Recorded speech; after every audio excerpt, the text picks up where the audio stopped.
CPIM Payyanur area കമ്മിറ്റിയിൽ നേതൃത്വത്തിനെതിരെ വിമർശനം ഉയർന്നുവെന്ന വാർത്തകൾ അടിസ്ഥാനരഹിതമെന്ന് നേതൃത്വം പറയുന്നു. പയ്യന്നൂരിൽ പാർട്ടിയെ ദുർബലപ്പെടുത്താൻ നടത്തുന്ന ശ്രമങ്ങളുടെ തുടർച്ച ആണ് ഈ വാർത്തയെന്നാണ് വിമർശനം. അജീഷ് ജയകുമാർ വിശദാംശങ്ങളുമായി ഇപ്പോൾ കണ്ണൂരിൽ നിന്ന് ചേരുന്നില്ല. അജീഷ്, ഒരു വിമർശനവും ഉയർന്നില്ല എന്നാണോ?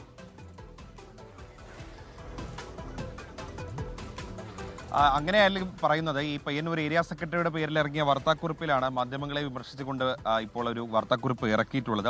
ഈ പുറത്തു വരുന്ന വാർത്തകൾ അത് അടിസ്ഥാനരഹിതം എന്നുള്ളതാണ് അദ്ദേഹം പറയുന്നത്. അതിൽ പ്രധാനപ്പെട്ട കാര്യം, ഈ പയ്യന്നൂരിലെ കമ്മ്യൂണിസ്റ്റ് പാർട്ടിയെ തകർക്കാൻ നേരത്തെ തന്നെ വലതുപക്ഷ മാധ്യമങ്ങൾ ശ്രമിക്കുന്നുണ്ട്. അതിൻ്റെ തുടർച്ചയായിട്ടാണ് ഇത്തരത്തിൽ വാർത്തകൾ വരുന്നത് എന്നുള്ളതാണ് അദ്ദേഹം വ്യക്തമാക്കുന്നത്.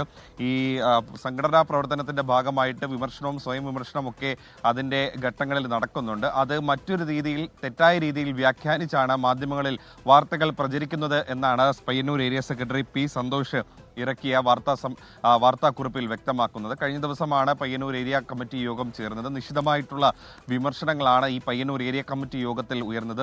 അവിടുത്തെ സ്ഥാനാർത്ഥിയായിരുന്ന TI മസൂദിനെതിരെയും ജില്ലാ സംസ്ഥാന നേതൃത്വത്തിനെതിരെയും ഒക്കെ തന്നെ വലിയ രീതിയിൽ വിമർശനം ഉയർന്നിരുന്നു. വലിയ രീതിയിൽ പാരമ്പര്യം അവകാശപ്പെട്ട പാർട്ടിയായിരുന്നു പയ്യന്നൂരിൽ ഉണ്ടായിരുന്നു. പക്ഷേ ഇപ്പോൾ തലയിൽ മുണ്ടിട്ട് നടക്കേണ്ട ഗതികേടിലേക്ക് നേതൃത്വം പാർട്ടിയെ അവിടെ എത്തിച്ചു തുടങ്ങിയ വിമർശനങ്ങളൊക്കെ തന്നെ ആ പാർട്ടിയിൽ ഉയർന്നിരുന്നു. ഏരിയ കമ്മിറ്റി പിരിച്ചുവിടണം, പുനഃപരിശോധന നടത്തണം തുടങ്ങിയ ആവശ്യങ്ങളൊക്കെ ചില അംഗങ്ങൾ ഉന്നയിച്ചിരുന്നു.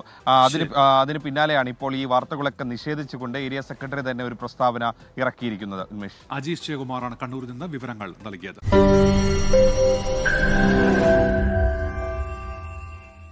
ലോകത്തെവിടെയായാലും ഏത് സമയത്തും 24 വാർത്തകളും ഓഗ്മെന്റഡ് റിയാലിറ്റി പാക്കേജുകളും എക്സ്പ്ലെയിനറുകളും വിശദമായി കാണാൻ ഞങ്ങളുടെ YouTube ചാനൽ നിങ്ങൾക്ക് സബ്സ്ക്രൈബ് ചെയ്യാം.